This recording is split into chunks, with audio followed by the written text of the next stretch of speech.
Welcome back to Transgrancanaria, Kaytlyn Gerbin, the crime scene where you achieved your silver medal last year. How does it feel? I'm super excited to be back here. The island is beautiful, and I'm excited for the race to start. Okay, this year we've got you and Dylan Bowman as main challengers to Spaniards Pau Capel and Azara Garcia. Seems like this thing is kind of a triumvirate, Spain, France, USA, all over. We'll see what happens on the race day. Yeah. Okay, we've also got a Chinese. They're up and coming. They're doing very strong. Have you had time to check any more rivals, like veteran Fernando Maciel or others? So I ran with Fernando a little bit last year during the race. So we met, so I'm excited to run with her again. But for the most part, I haven't actually raced with many of the other women, other than Casey, who we've run Western States together. Okay. Well, to Europeans, you may look like a not that average American ultra runner because you're kind of more at home in rocky, craggy courses than in flat and smooth fast burners. How come?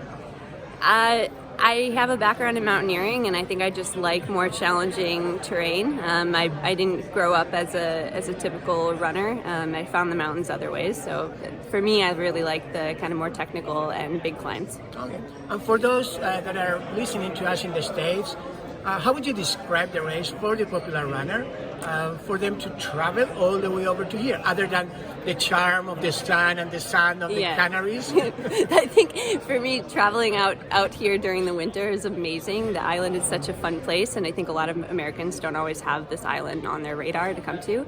The course is awesome. It essentially starts with 50 miles of weaving your way up through mountain towns up to the high point of the island, and then 30 miles of a descent. And of course, there's lots of up and down in between there, but the course breaks up kind of nicely that way.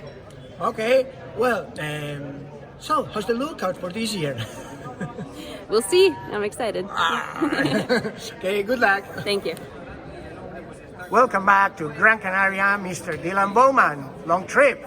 Long trip, but glad to be here. Beautiful place. Well, in fact, we were just goofing around out of the camera that last time when he came, we got picked up together from the airport. We discussed about the course. Now, what did you learn about the course last year? Well, I learned a lot of things. It was my first international race last time I was here on the island, and I did everything wrong that you could imagine in your first international race. And so I learned a lot from that and have a lot more experience now. So I've got a much better plan, I think, going into this year's edition of Transgrancanaria, and I'm really excited to be here. Last year we had an epic duel between Pau Capel and Hayden Hawks. Yep. Wonderful race. Pau, thrice winner, is aiming for the poker. Of course. Obviously, you're here to deny it. Do you really believe there's plenty of chance, or it would be quite challenging? I mean, I think it's going to be very hard to beat Pau Capel. I mean, in any race, but especially here. Being a Spaniard, being somebody with a lot of experience on the island, being, a crowd favorite, I think all have their own advantages. And Pau's one of the best in the world. I've raced him a few times now, and we've always been very close at the finish line. So I hope to be close to Pau, but we'll have to see what happens. Yeah. May the best one win. Good luck. Thanks so much.